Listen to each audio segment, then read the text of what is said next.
तो आज का अपना टॉपिक है introduction to management in nursing.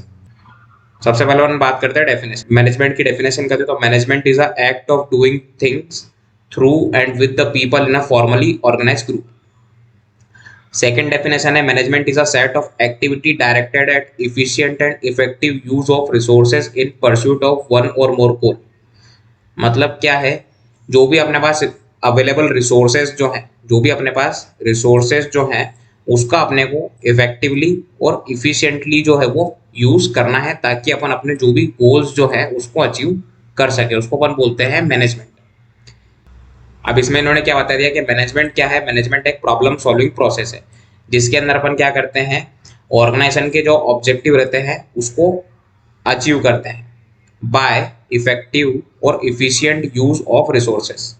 ठीक है, अपने पास जो भी अवेलेबल रिसोर्स है उसका अपने को इफेक्टिवली और इफिशिएंट यूज करना है और जो भी प्रॉब्लम है उसको सॉल्व करना है और ऑर्गेनाइजेशन के ऑब्जेक्टिव को अटेंड करना है। ये अपना होता है मैनेजमेंट की डेफिनेशन। अब सेकंड आता है कैरेक्टरिस्टिक।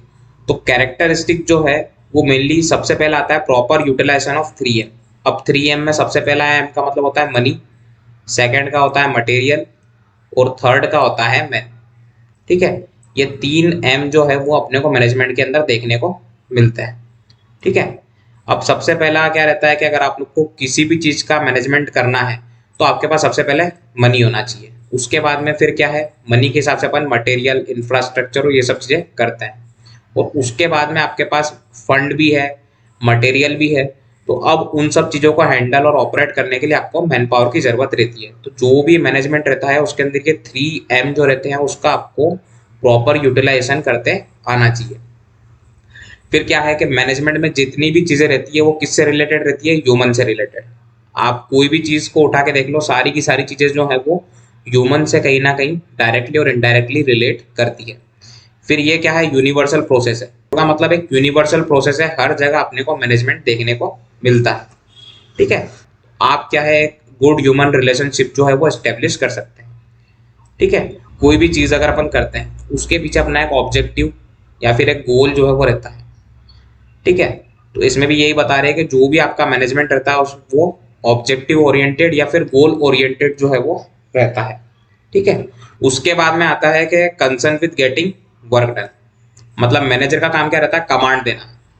अब मैनेजर ने कमांड दी और दूसरों से काम कराया, इसलिए अपन इसको बोलते हैं concern with getting work done. अपने को देखना है कि काम हुआ है या नहीं हुआ है। ठीक है, प्रोसेस ऑफ यूनिफिकेशन मतलब क्या है कि जितने भी मतलब जो भी अपना है, जैसे कंपनी है या फिर इंडस्ट्री, तो उसके अंदर अलग अलग डिपार्टमेंट रहते हैं तो उसको यूनिफाइड मतलब एक साथ में लाके अपने को काम करना रहता है। फिर aim of securing maximum result मतलब क्या है कि मैक्सिमम आउटपुट और मैक्सिमम प्रोडक्टिविटी जो है वो अपने को सिक्योर करनी है। ठीक है, अगर प्रोडक्टिविटी आउटकम अगर अच्छा रहता है तो कंपनी जो है वो प्रॉफिट में जाएगी और मतलब अच्छे से काम कर रही है। मतलब क्या, आपका मैनेजमेंट अच्छा है। अगर आपका मैनेजमेंट अच्छा रहेगा तो आपको मैक्सिमम आउटपुट या मैक्सिमम रिजल्ट जो है वो देखने को मिलते हैं। उसके बाद आता है पर्पसिव। अपन कोई भी काम करते हैं, XYZ कुछ भी अगर अपन काम करते हैं उसके पीछे अपना कुछ ना कुछ पर्पस रहता है। वैसे ही मैनेजमेंट भी अगर अपन किसी चीज का कर रहे हैं तो आपके पास कुछ ना कुछ पर्पस जो है वो होना चाहिए कि अपन ये पर्टिकुलर किसी भी चीज का मैनेजमेंट कर रहे हैं तो वो क्यों कर रहे हैं। ठीक है, बेस्ड ऑन सोशल साइंस। अब अपन ने जैसे पहले ही बता दिया यहाँ पे कि ये किससे रिलेटेड है, ह्यूमन से।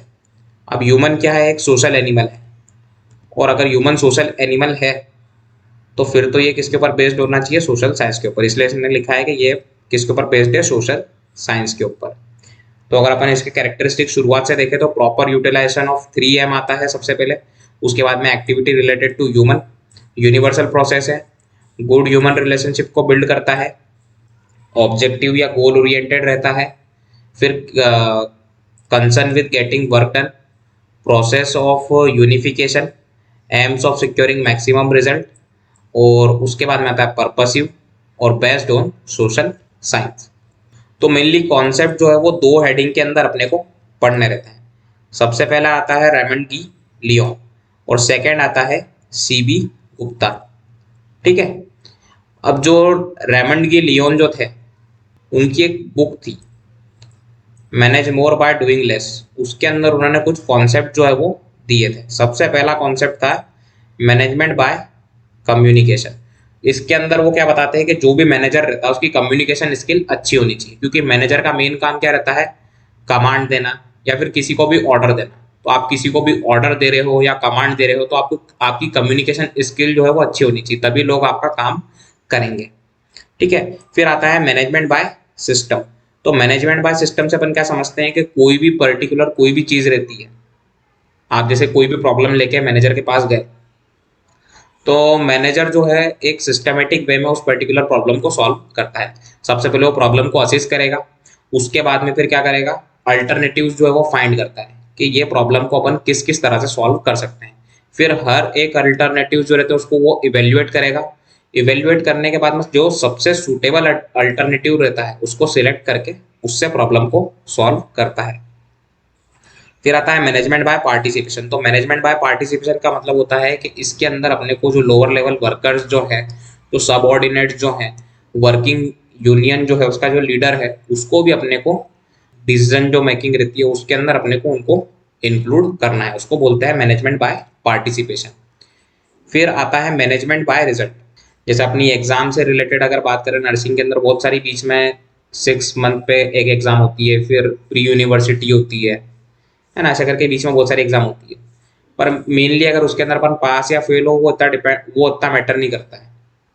एंड में अगर आप यूनिवर्सिटी के एग्जाम में अगर पास हो गए तो मतलब आप पास है, मतलब मैनेजमेंट बाय रिजल्ट, मतलब मैनेजमेंट जो है वो एंड रिजल्ट पे या आउटकम के ऊपर ज़्यादा डिपेंड करता है।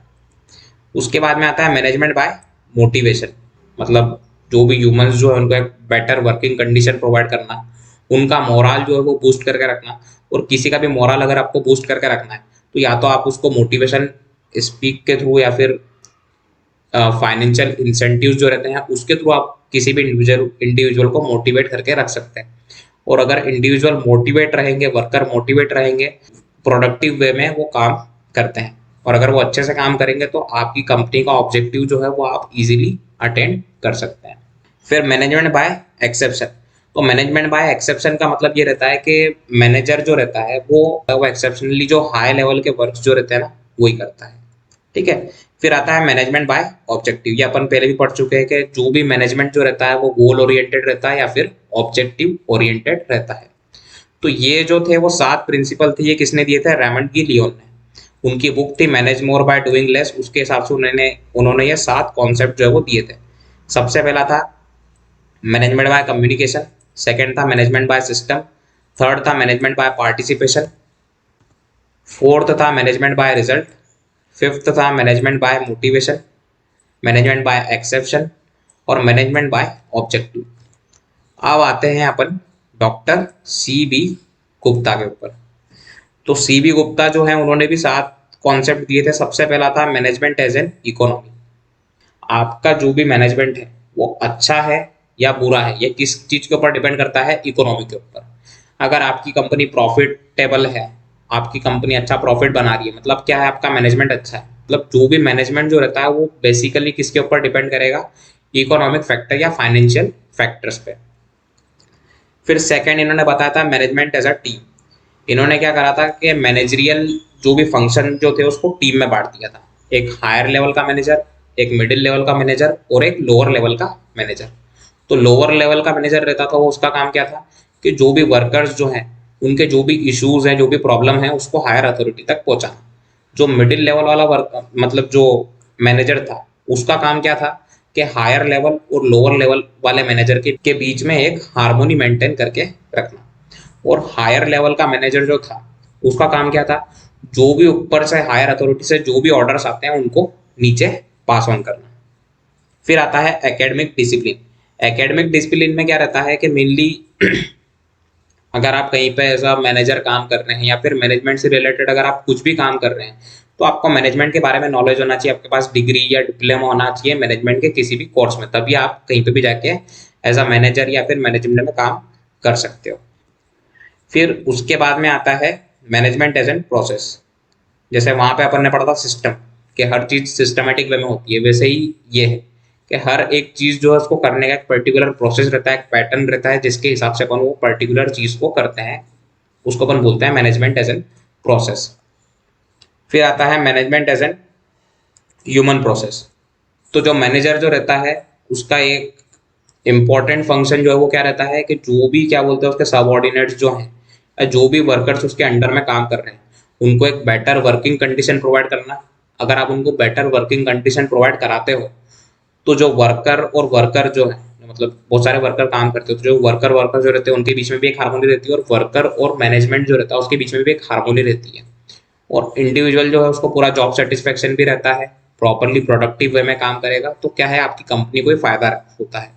तो ह्यूमन प्रोसेस का मैनेजमेंट जो है वो बहुत इंपॉर्टेंट है, इसलिए उन्होंने बोला है कि management as an human process, मतलब जो भी आपके वहाँ मैन पावर काम कर रही है उनको आपको एक अच्छा वर्किंग कंडीशन जो है वो प्रोवाइड कराना है। फिर आता है मैनेजमेंट एज एन आइडिया। अब इसमें तीन चीजें, आइडिया, थिंग्स एंड ह्यूमन, इन तीनों को अपन एक एक करके देखते हैं। सबसे पहला अपन देखते हैं आइडिया। जो ये डिपार्टमेंट रहता है इनका काम क्या रहता है कि नए नए क्रिएटिव आइडियाज ला के मैनेजर को देना। फिर क्या मैनेजर वही आइडिया को पहला पूरा असिस्ट करेगा, समझेगा कैसे क्या करना है, कितना क्या बजट है, ये सब चीज़ें। मतलब आइडियाज़ में क्या रहता है कि मेनली अपने को नए नए क्रिएटिव आइडियाज़ जो है वो लाने हैं और मैनेजर को बताने हैं कि किस तरह से अपन अपनी कंपनी का और ग्रोथ जो है वो कर सकते हैं और प्रोडक्टिविटी कैसे इंक्रीज कर सकते हैं। आइडिया के बाद होता है थिंग्स। अब थिंग्स आपने कर ली, मतलब आइडिया आपने सोच लिया आइडिया ये है, उसके बाद में आप उससे रिलेटेड मटेरियल, इंफ्रास्ट्रक्चर सब बिल्ड कर लिया। अब लास्ट में आता है कि वहां पे अगर आपने सारी चीजें सेटअप कर ली है तो वहां पे अब आपको चाहिए मैन पावर, ह्यूमंस, जो कि वहां पे सारी चीजों को ऑपरेट करेंगे और आपका जो भी आइडिया है उसको इम्प्लीमेंट करेंगे। मतलब मैनेजमेंट का मतलब क्या रहता है कि जो भी उसके पास में ह्यूमन है और मटेरियल रिसोर्स है उसको इफेक्टिवली यूटिलाइजेशन करना है ताकि जो भी इंटरप्राइजेस के ऑब्जेक्टिव है उसको वो अटेंड कर सके। ठीक है, तो ये कुछ कॉन्सेप्ट, 7 कॉन्सेप्ट थे, ये दिए थे सीबी गुप्ता ने। मतलब एज एन इकोनॉमी, अगर प्रॉफिट में है तो मैनेजमेंट अच्छा है, लॉस में है तो मैनेजमेंट अच्छा नहीं है। एज एन टीम, जिसके अंदर उन्होंने मैनेजरियल फंक्शन जो था उसको टीम में डिवाइड कर दिया था कि एक हायर लेवल मैनेजर, एक लोअर लेवल मैनेजर और एक middle level manager. As an academic discipline, मतलब जो भी मैनेजर या फिर मैनेजरियल पोस्ट पे आता है उसको मैनेजमेंट के बारे में नॉलेज होना चाहिए और कुछ ना कुछ डिग्री या डिप्लोमा या मास्टर्स करा हुआ होना चाहिए। उसके बाद में आता है प्रोसेस। ये अगर कोई भी मैनेजमेंट में कोई भी चीज़ अपन करते हैं तो वो एक सिस्टमेटिक वे में या एक सिस्टमेटिक प्रोसेस के थ्रू होनी चाहिए। ह्यूमन रिसोर्स या फिर ह्यूमन प्रोसेस में आता है कि जो भी वर्किंग कंडीशन जो है आपको बेटर वर्किंग कंडीशन प्रोवाइड करानी है। Management as an idea, things and human, एक क्रिएटिव आइडिया जो है वो होना चाहिए अपने पास, उससे रिलेटेड अपने पास मटेरियल, इक्विपमेंट्स और इंफ्रास्ट्रक्चर होना चाहिए और इन सबको इम्प्लीमेंट करने के लिए अपने पास मैन पावर होनी चाहिए। और लास्ट था कि मैनेजमेंट में क्या होता है, अपन इफेक्टिवली यूटिलाइजेशन करते हैं ह्यूमन एंड मटेरियल रिसोर्सेज का ताकि जो भी अपना एंटरप्राइजेस का ऑब्जेक्टिव है वो अपन अचीव कर सके।